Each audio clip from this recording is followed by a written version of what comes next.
Music is becoming more and more free and more complicated.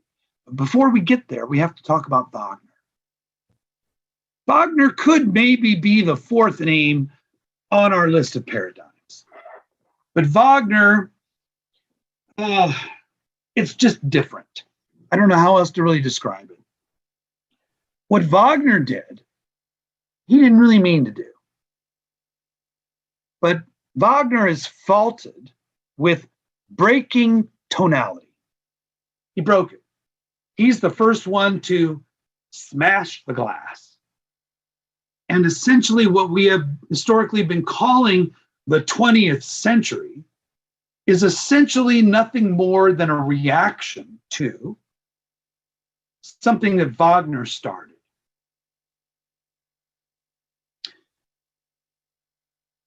The Tristan Chord, which in music history holds a lot of importance because it's where tonality was first broken, but it really wasn't. So there are ways we can use music theory to explain the Tristan Chord. But what Wagner's really doing is it's in the prelude at the beginning of this broken love story. Tristan and Isolde, this tragic, horrible, great, magnificent love story. And he's trying to show from the very beginning of the opening of the prelude that something here is broken. Something is rotten in the state of Denmark, to make an analogy. And how does he do that? But with the Tristan Chord, which looks like this.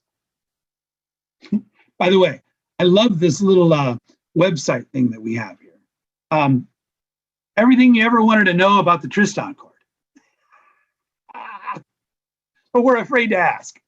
There's some great stuff in here. Here it is. So the opera begins. This chord, which is like, what is this? It's a tritone down here and a perfect fourth up here. It's a very confusing harmony.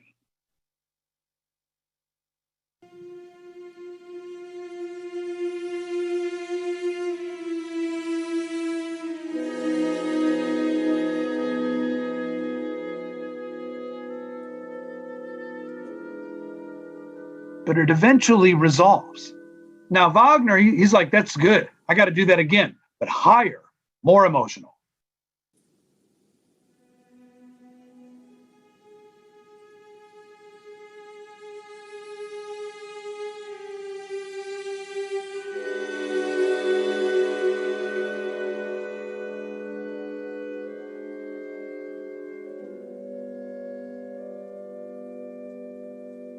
And even though he resolves it, composer's reaction to this was, wow,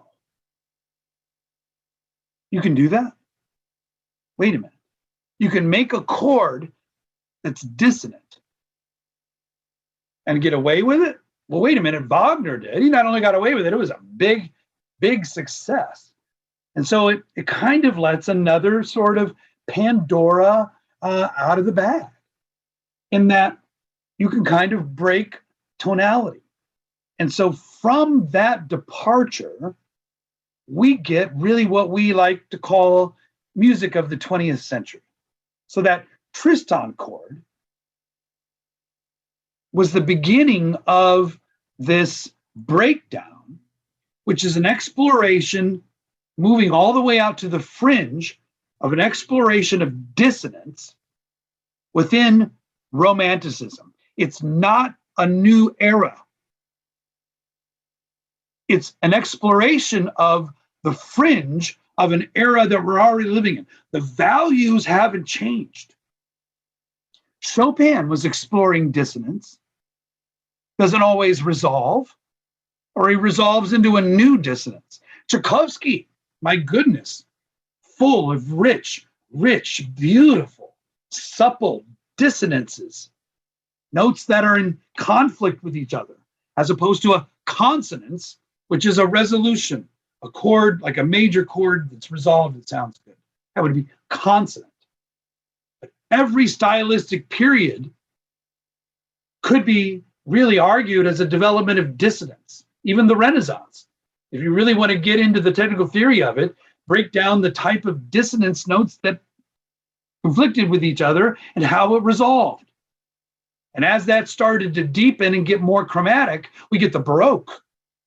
And then it got really chromatic and really heavy. And people are like, we got to lighten up. And we get the classical.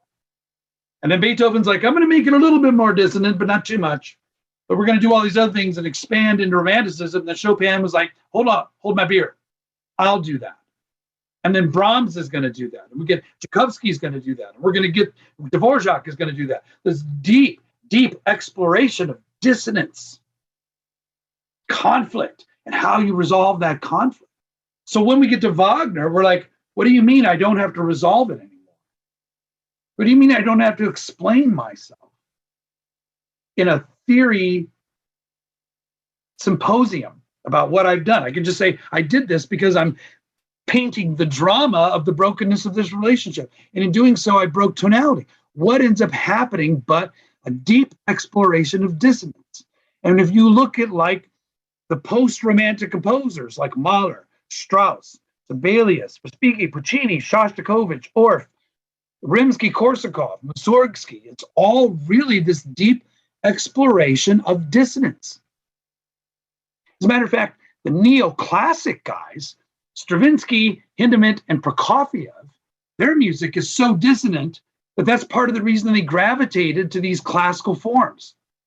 They're like, well, if I'm writing in the same forms that Mendelssohn used and Beethoven used and Haydn used, I can use that as like something that maybe to help contain and then allow me to explore all of this crazy dissonance stuff, note against note,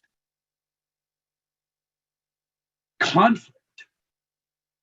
So that's what happens after Wagner. And that's really what late Romanticism is all about.